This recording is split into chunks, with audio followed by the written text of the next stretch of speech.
So proper out and out entertainer ఇది మా వైపు నుంచి వస్తుంది. శివరాత్రికి టు ది కోర్ ఎంజాయ్ చేస్తారు అనుకుంటున్నాం.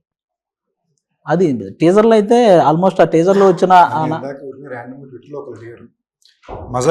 మజాకాల్లో ఎంటర్టైన్మెంట్ కాకుండా ఏం ఎదురు చూడొచ్చు అన్నాను. ఎంటర్టైన్మెంట్ మంచి పాటలు వెళ్తాం అంతే. దీన్ని కరెక్ట్ ఎక్స్పెక్ట్ చేసిరా బాగుంటుంది. టీజర్లో ఒక డైలాగ్ ఉంది కదన్న, రకుల రెజీనా అంటే నేనేం చెప్పను. ఏం ఈ చెప్తారు? రకుల రెజీనా అనేది మీ సైడ్ నుంచి మీరు చెప్పారా ఆ పేర్లు, లేకపోతే ఇదే సమంత తమన్నా అంటే డిస్కషన్ వచ్చేది కాదు కదా. నాకు అర్థం కాల అనేది.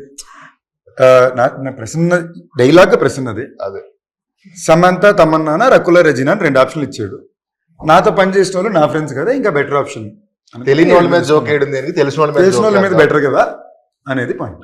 తెలిసిన వాళ్ళ కన్నా కూడా it's my way of this saying, it's a tribute కదా, అంతే కదా. మై కో స్టార్స్, నా బెస్ట్ ఫిల్మ్స్ వీళ్ళతోనే ఉండి. నేను ప్రసన్న కుమార్ బెజవాడ నక్కిన త్రినాథరావు కాంబినేషనే కాదు, ఇది ప్రసన్న కుమార్ బెజవాడ నక్కిన త్రినాథరావు రావు రమేష్ గారి కాంబినేషన్ అని కూడా అంటే, ఎందుకంటే వాళ్ళు చేసిన సినిమాలు ఎక్కువ పర్సెంట్ మీరు అన్ని సినిమాలు మ్యాక్సిమం చేశారు. మీరు ఈ సినిమా వాటికి ఎలా ఉండబోతుంది? ఈ సినిమా వాటికని కాదు, నా ఇన్నేళ్ల కెరీర్లో ఆఫ్ ద బెస్ట్ రోల్.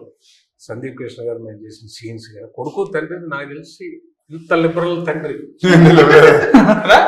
చేసి ఉంటారు కదా. లేదు కానీ కొంతవరకు ఎవరో చేసి ఉంటారు సినిమా ఇండస్ట్రీలో. తండ్రి ఆల్మోస్ట్ ఫ్రెండ్స్ లాగా, తనకు ఫ్రెండ్ ఉంటే ఎలా ఉంటుందో అంత ఈక్వల్ గా ఉండే ఒక, ఇప్పుడు జనరల్ గా చెప్పచ్చు, ఇప్పుడు ఈయన కనుక బయటకు వెళ్ళి సైడ్ కొట్టి దీనికి వస్తే ఎలా ఎందుకు కొట్టావు వీడియో లేదు అనుకోండి బయటికి